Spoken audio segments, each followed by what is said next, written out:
Hi, this is Ellen Jepson. I'm here at the Daughters of Utah Pioneers Museum, welcoming you to our May lesson entitled Women's Right to Vote.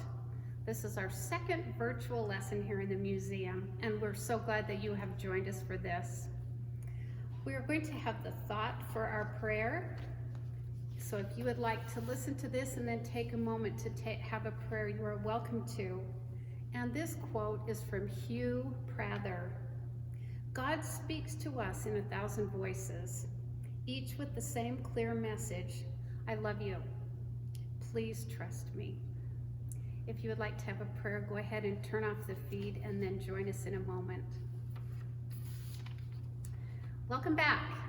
I'd like to tell you about the pins that I'm wearing. This pin right here says Votes for Women.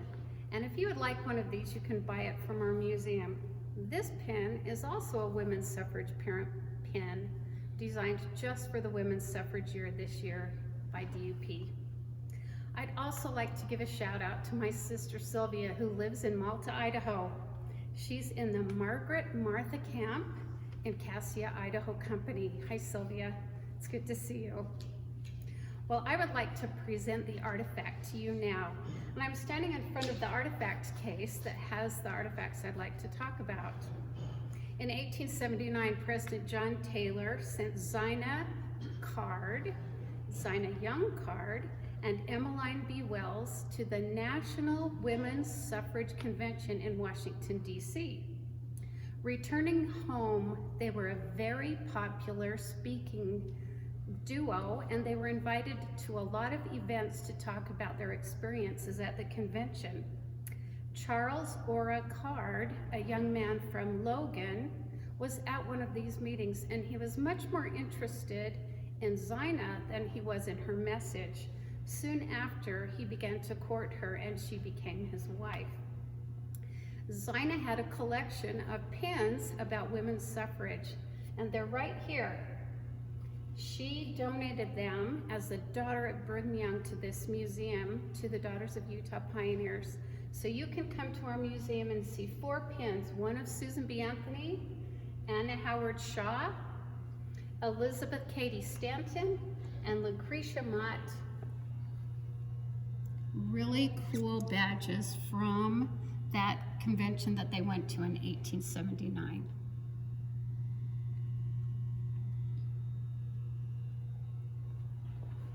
I'll now turn the time over to Julie Thompson, who will be giving the pledge and the history for this lesson.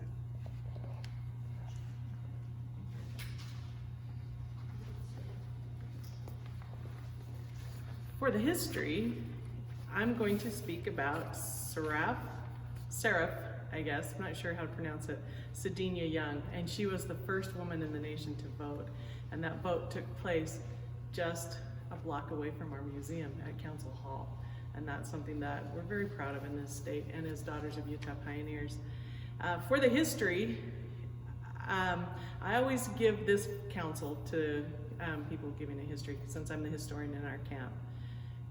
You need to follow the bylaws that it should be 10 to 15 minutes. You should time yourself before you give it, because as women we tend to take much longer than we think we do.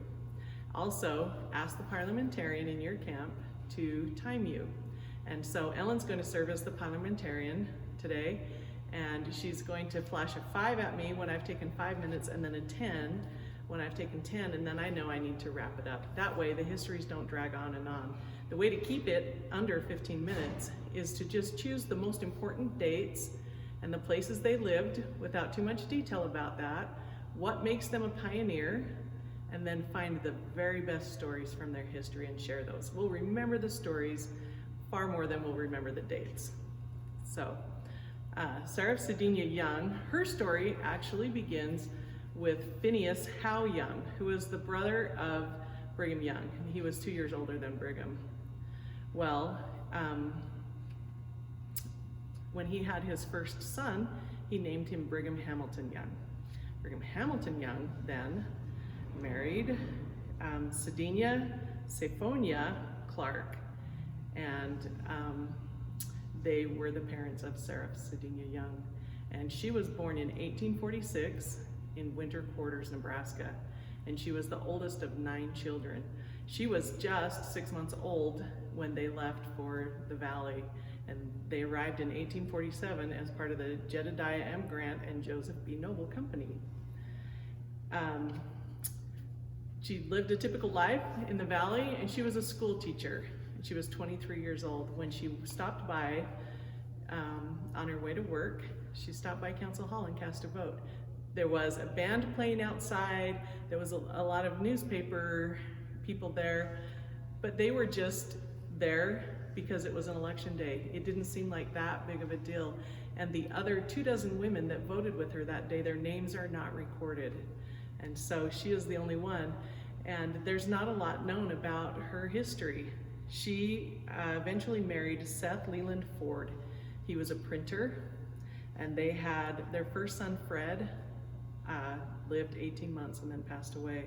And then they had 2 daughters, Grace, who lived to be 64 years old, and Cherry Ford White, who lived to be 73 years old. They moved back east. Her husband was a Civil War veteran. He had been wounded in the Civil War. They went back east to be near family and where he could get treatment. He was blind and paralyzed as he got older from the injuries he had suffered during the war. And they moved to Maryland to be near their 2 daughters, their adult daughters. And Seth died at the age of 70 in 1910 and is buried in Arlington Cemetery. Cherry is their daughter, sorry. Seraph lived to be 92 years old, and she is buried next to her husband in Arlington Cemetery. Now, as the anniversary was coming up of this, and the Better Days Committee was researching Seraph, they were trying to find descendants, and they could find none. They searched and searched, and if you're to look on Family Search, all that is listed is the 2 daughters, but no children of them.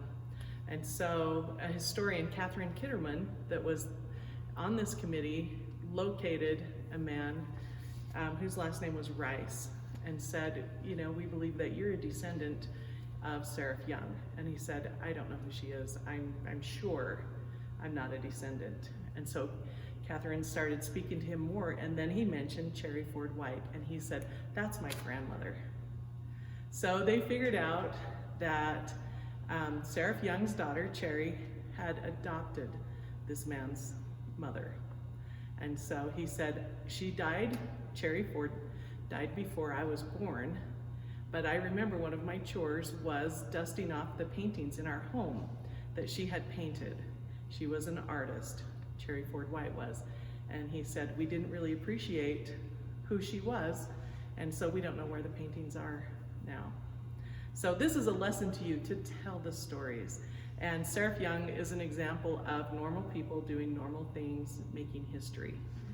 And so this tells you just how little was known about her and how little she was remembered at the time and revered at the time. In Arlington Cemetery, her gravestone is misspelled. And instead of saying Seraph Young, it says Seraph. There's a T instead of a P, which is such an injustice. So right now, that same historical committee from Better Days is working to get that fixed.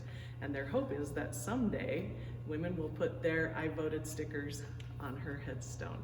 But that is Seraph Cedinia Young. And you can ask yourself, what stories are gonna be lost if I don't tell them or record them? And you know, who should I honor and how can I honor them? Now, we're going to have the pledge, and I should have done that before. And I have the thought. We're doing things a little out of order just for filming. And the thought that was given before the prayer from the chaplain, that was last month's thought. We didn't give a thought last month, but we thought that one was very appropriate for the times we're experiencing right now. As is this thought. We live in a time of conflict, external and internal, when we sometimes concentrate too much on what divides us. Today, fly the stars and stripes with pride and confidence that what unites us is far stronger. That's from Charles W. Dent. Now, please join me in saying the Pledge of Allegiance. And we have Marianne and Ellen. We're each spread 6 feet apart so that we can give the pledge together. And we thought you might enjoy having that opportunity. I pledge allegiance to the flag of the United States of America, and to the republic for which it stands, one nation, under God, indivisible, with liberty and justice for all. Thank you. Now we'll turn the time to Mary Ann Jensen, who will present our lesson.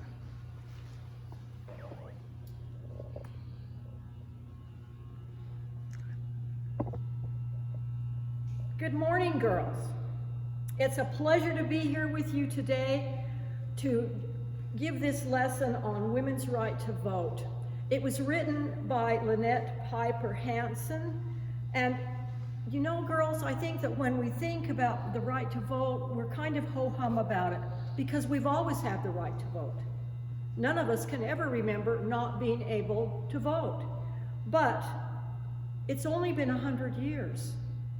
And 100 years isn't that long in the history of the world. Our grandmothers could remember when they could not vote. So it's really quite recent, just 100 years ago.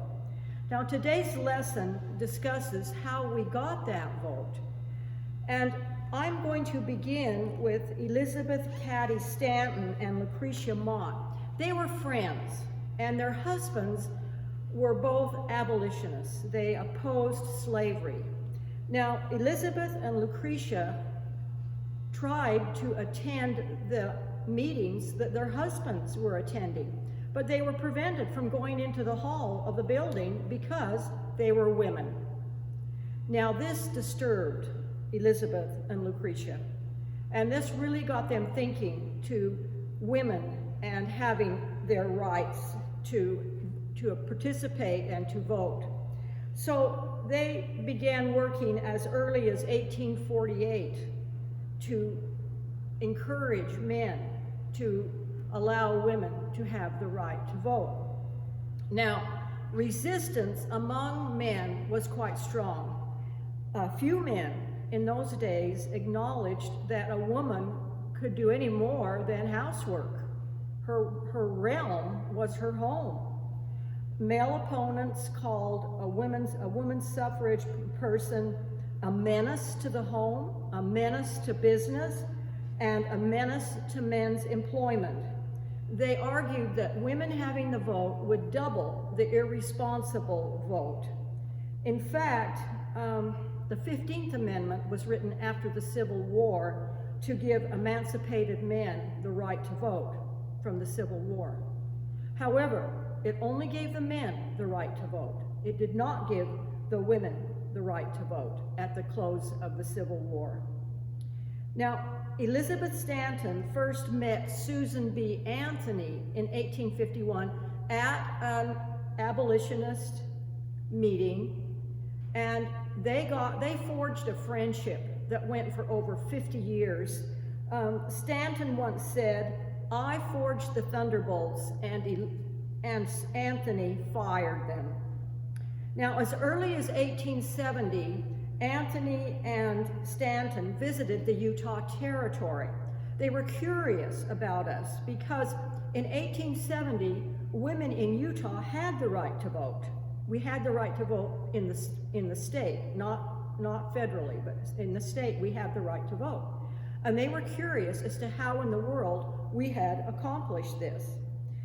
Now, we had the right to vote in 1870, but we lost it in 1887 with the Edmunds-Tucker Act. This act prohibited two things.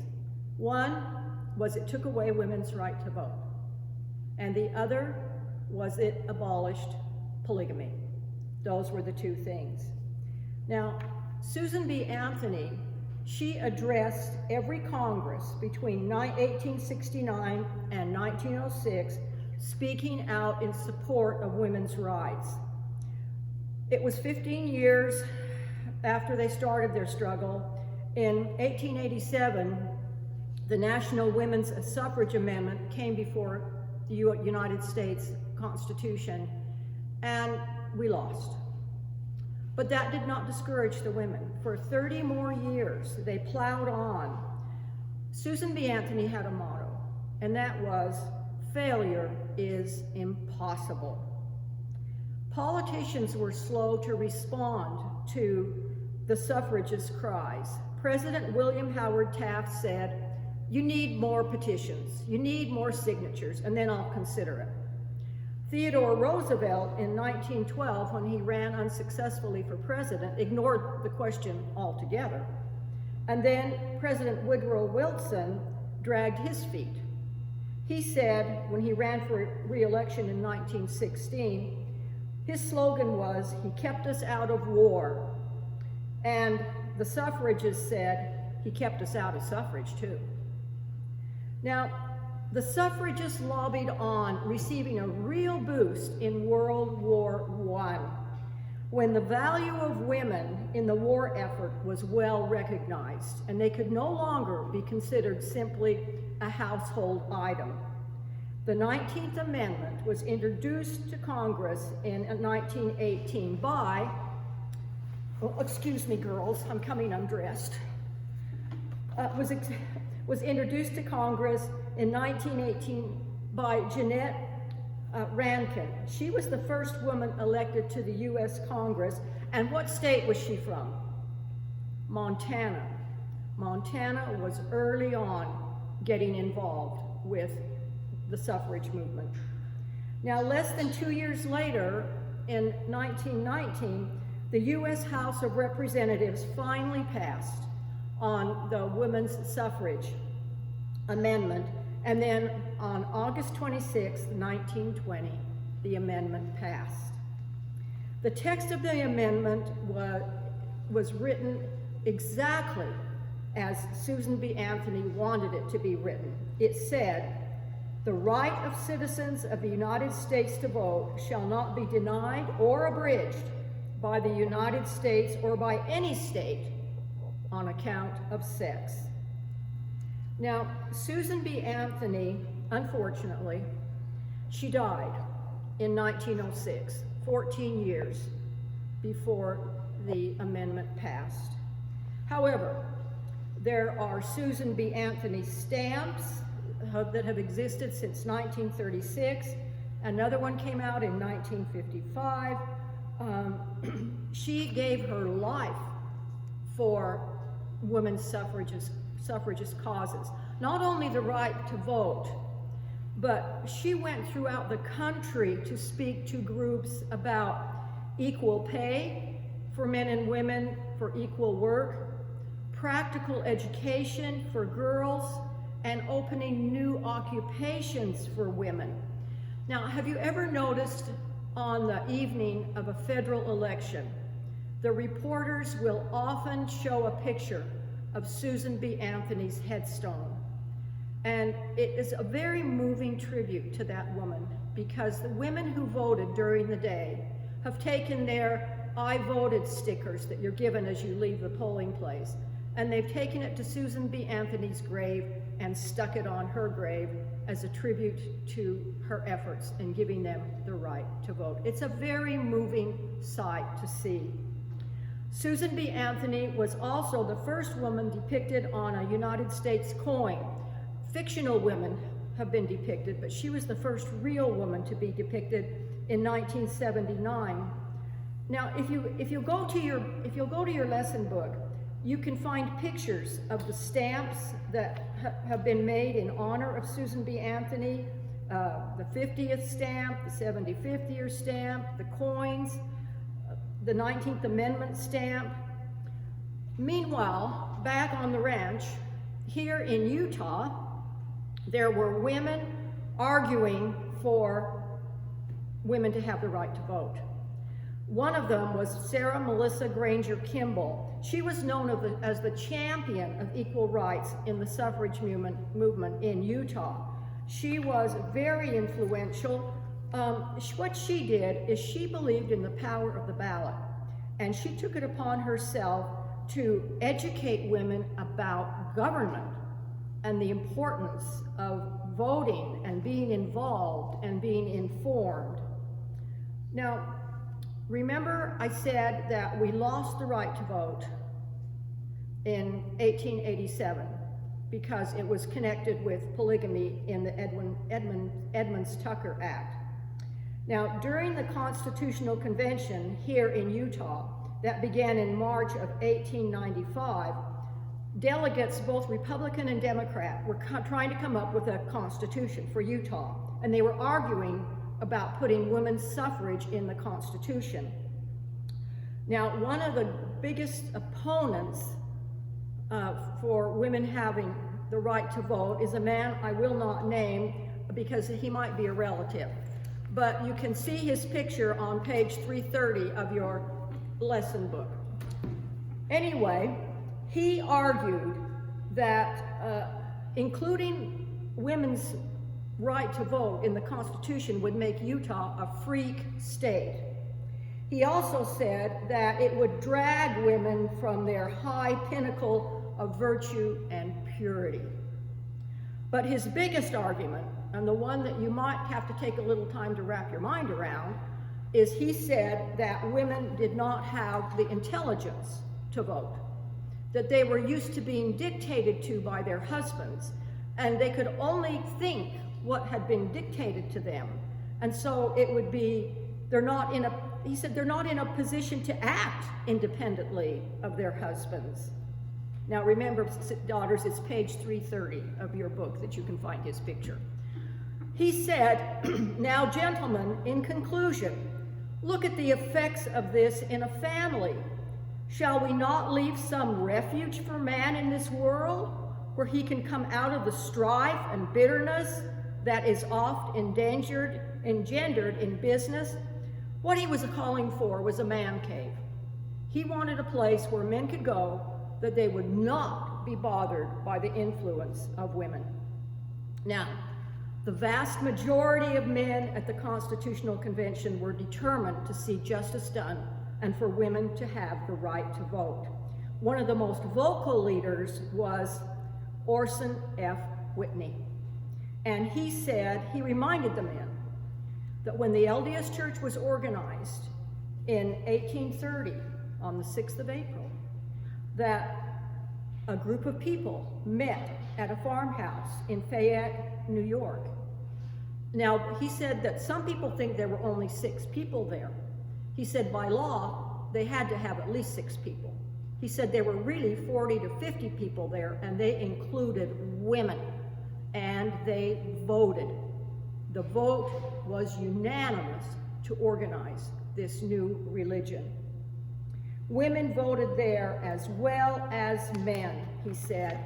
And he went on to say, who are these ladies that have presented their petitions here for votes for women?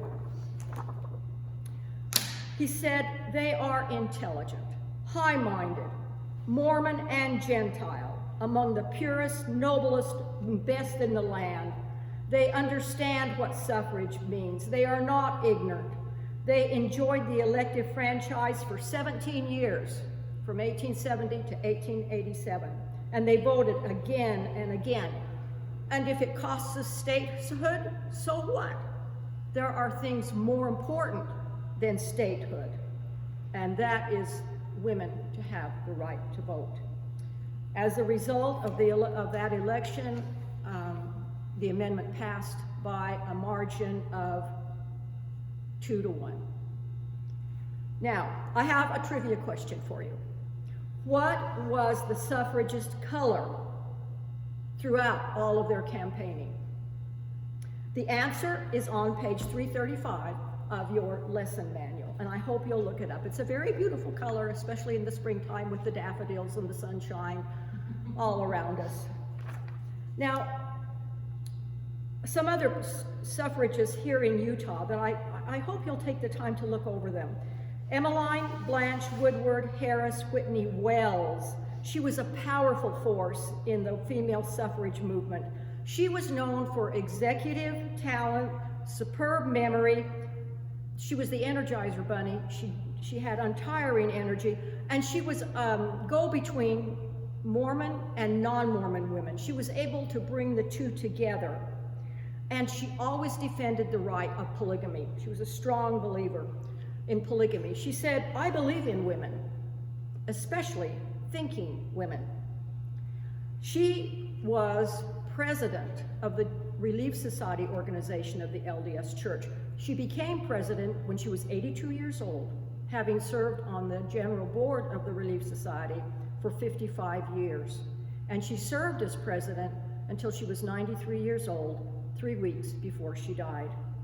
There is a statue to her in the Utah State Capitol building, a bust of her that has been there for over 70 years, that if you're ever down and you're ever at the Capitol, I hope you will take the time to look. Julie talked to us about Seraph Young Ford. Now, another woman was Dr. Martha Hughes Cannon. She was a woman married to her husband, Angus M. Canyon Sr. They opposed each other in the same election. One was a Republican, one was a Democrat. She won by over 4,000 votes. She was running for a position in the state Senate. She was a fiery woman. She was a very independent thinker who dared to do things that other women didn't, shocked other women. Women in those days wore their hair long, often on top of their heads. She didn't like that. She said it's heavy and it takes a lot of time. So she cut her hair short, much to the shock of other women. She said it took too much time to do her hair, and this surprised everyone. She became a doctor at the age of 23 after serving people, and she cooked, she made beds, she did everything she had to earn the money to become a doctor. Now, she was a polygamous wife, and she has an interesting take on it, girls. She said, I am one of 4 wives.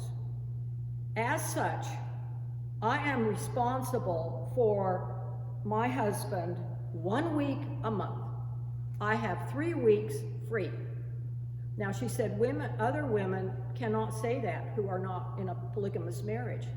She said the other 3 wives are responsible the other 3 weeks, but I'm only responsible for him for 1 week of the month.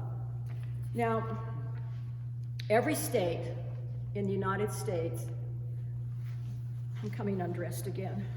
Every state in the United States is represented by 2 historical figures in Washington, D.C. at the National Statuary Hall.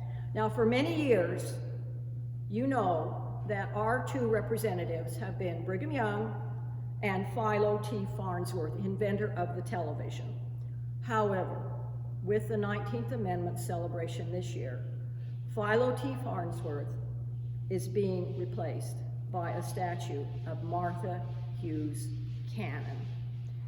So I think that's a tribute to the women of this state. Now, there are other women, girls, that I hope you will read about in the lesson. Wonderful stories about these women and all that they have contributed and all that they did and all the time that they put into this movement. And remember how unpopular it was and how difficult it was to get women the vote. But remember, I also said that Susan B. Anthony was fighting for more than the right to vote. She was fighting for equal pay, and she was fighting for women to have other opportunities for employment beside the usual things, domestic occupations. And so I would like to include a little bit of a history that is given in our lesson of Ruth May Fox. She wasn't as interested in women having the right to vote as she was women having equal pay for equal work. Her father owned a mill, a woolen mill, and it was hard work in the woolen mill. He required her to work with him, and she did, but she was not paid equally. I have 10 minutes? I have 5 minutes. Ellen just signaled me. I've talked for 20 minutes, and so I have 5 more to wrap up. Okay, girls? She didn't think it was fair that she was working alongside men handling heavy equipment. She handled a piece of equipment called the jack. Her father said, I can't pay you what I pay the men who work here because you're a woman. And the other men would resent you being paid what they are paid, even though you are doing their work. And so she was interested in this 19th Amendment being passed for equal pay, for equal work. So when we talk about women's right to vote, we need to remember it was more than just focusing on the right to vote. It was on focusing on equal rights for women, occupations being opened up to them that they'd never had before, being fair in the workplace that had never been considered before. So, I hope that you will remember to go over your lesson and please read about these, glance over these women who have done so much for us that we would have the right to vote. And most important is that I hope that on election day that you will take the time I know you have busy schedules, but I hope that you will take the time to make the sacrifices of all of these women, both the Utah suffragists and the national suffragists. I hope you will take the time to vote. Thank you. Oh, most important part of the meeting, girls. Now we're going to have refreshments. And we're just sorry that you're not here to join us, but we'll be thinking of you. They're marshmallow brownies. Oh, yes. Do you want me to taste one? Yes. They're really quite tasty, too. See you in the fall. Oh, girls, we won't be doing this in the fall from here. So, in the fall, when you have your lessons, we hope that you will enjoy reading them. We have enjoyed writing them, and that you will enjoy presenting them to your ladies. Thank you.